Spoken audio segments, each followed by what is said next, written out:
Orofo me da se. Midiane prophet Erica Kwesi Atwi be maba. Otuja tutujagu. Ni ameka cha se wanya abotre na wanya asomdua e be manage. Emfa bufuo mfo time. Emfa ntia asama me beka. Nemu tie mi asopam.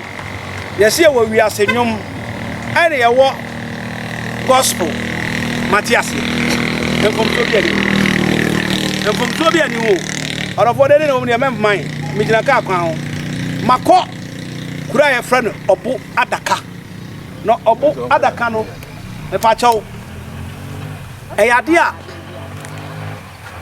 enuro ni haban ni sunsum nuro nti ana maba. Orofo me purchase to bo share attention TV like it. Follow me Dimachi.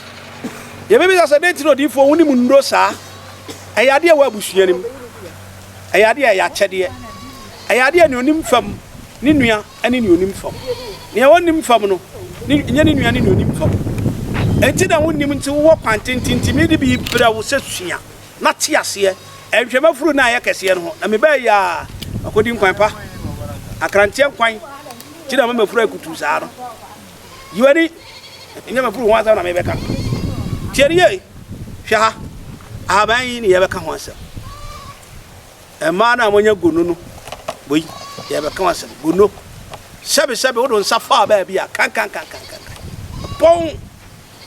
ena ma wo ukunu ekofo ba afoforo abanti na wusu sa check na ne nsa da ma ukunu afusu keke no wa tisika kese no de ama no na wo to hwe ni ma so ba sa wo bi maame abedu ha to bo ase menim panifo na be ka dure ho asem empere ho wo abrochire na wo a me patwe wi de no ma betudwa just call ni enu ni nkomo ni en kirekire wo entra wa wade ho ma wa wade ngu ma me pacho enye duro ba ko so na ye aduro yi sample apemfo wo ba wo afa ho afa ba na me ka kire wo se akurasi minua ba bia wo 14 me ka wo de office me dia ko minua gro na mu ni me ka cho se enfo otan na nkotwe me enfo won samfa video no sisa won hwe me pacho hwe ami betuo de pu asiama ibetuo de pu asiama straight ami frana namra na namra kasa kakra no mo nkyerɛkyerɛ na ye hwade e ba cha ngomra yo oluma braso na kama na den fa bra da wo mpanifo se ofia e be na unim fam akwasia no so o mempani no banyansane de o bempani na kyerɛkyerɛ wo sai na wo obo adaka enti be pa cho checha ha ban Betie fo na adofo nhwe sabi obi wo asenkanti na ya asenkanti ama be meja no sika bia ofie ho bo yi de dro so to ha kraman be fa ya pese ya ma ya de na nanam de agyae no ya ancestors de agyae no emfa so oba so sa pepe ahaban wo tumi ahaban tumi ya nyama bebre sa nete nana kasa yo dua we ofre na sesere dua asesere dua asesere asesere dua yanko odi adwuma bebre thank you na wo na say we yare babaso gono we etimi ba no bia to na yase no so we e de besa ama wo sisi ya gono me kwa manumbi e de besa ama wo sisi kwa manumbi no kwa manumbi eni nti we a wo yare sa yare na odi tu na odi funchen me ba gono na esa no yo wo betete asen na wo ba wisu o tete wa we bubu ahaban no na wa hata o hata na wo ewu na wo de asija so very good na wanua na wape niam eka ho niam besa na wo de aguso akaduru very good na wo bobo na wo de aguso na ma mi ntwa no ha ahaban ye fa ne kwa aban won fa ne kwa enti eden na wo kote ahaban se wutimi nya oh ahaban de okote wa sesi akonwure mu na akokote wi ati se ada se ogunsa ana wo di sika kwensi guase ansa na wafa very good ansa na tumi aboa wo de akwa adwuma no orafo tie we yam fa na kwa me bae me ne nana be hia yi me nsa hye nsam ko me ni mama mra me nsa amamre me ni dia me nseti duasin yetwa so a ni hini kopio baabi nti me odi fo antwi me so yetwa ebepie hopan ho enti abepie na ewo mogam nti ye kire wo se edua de di ni tu utie ye mfa ni nyina ntuda enti ko frɛ e wo 0543 41 91 60 me patcho 0553 40 14 62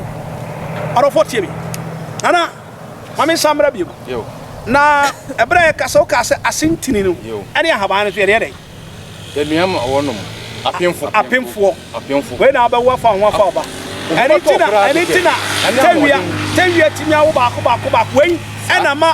mami ya wo ba ko sen 14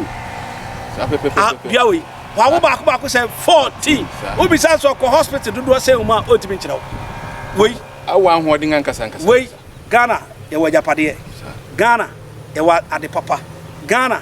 onyame ahiraye Ghana sene tie bia onyame edoye tiase ma men tiase se ya haban no ya pamu ne nananum de agyayen a o se no ne yebedi akiri tiase na tiase se we yentimi nkire ni nyina na mum so Yesu ama na Yesu tiase na Yesu ya tiase na moje die mu afuri sanya se ne tie biara ye bekoso ayre wo a wo hwe me wona me kasa ko ba kama furu ma se ene onni ni ade be se wa furu yare ma me furu aye ke so wo fa ahmai ugono wo ame no kasa gono baba so kwekwe no ena me no ka mo se eno ena me no kasa kabara ba tware yi eno na me no wo kasa eno ena me no wo ka ho asa na me mpese me di wa bronti ana maba mpanifo na nse amon kasa we they are just the Genesis ebe do Revelation ye be do Matthew and John and Yohane and so on obo safi ye di sunsumu di ye so ye dey eba onyame nchirawo no nyame ya okase emfa once na kwabufu omiri wukuru odome a di mashade so na me di washade so onyame nchirawo ana asambla aso amoka opani ka bi o kasa wi na okasa bi aha kasa bachew enyan se de wobni se ne di so no be ye na mum atwase no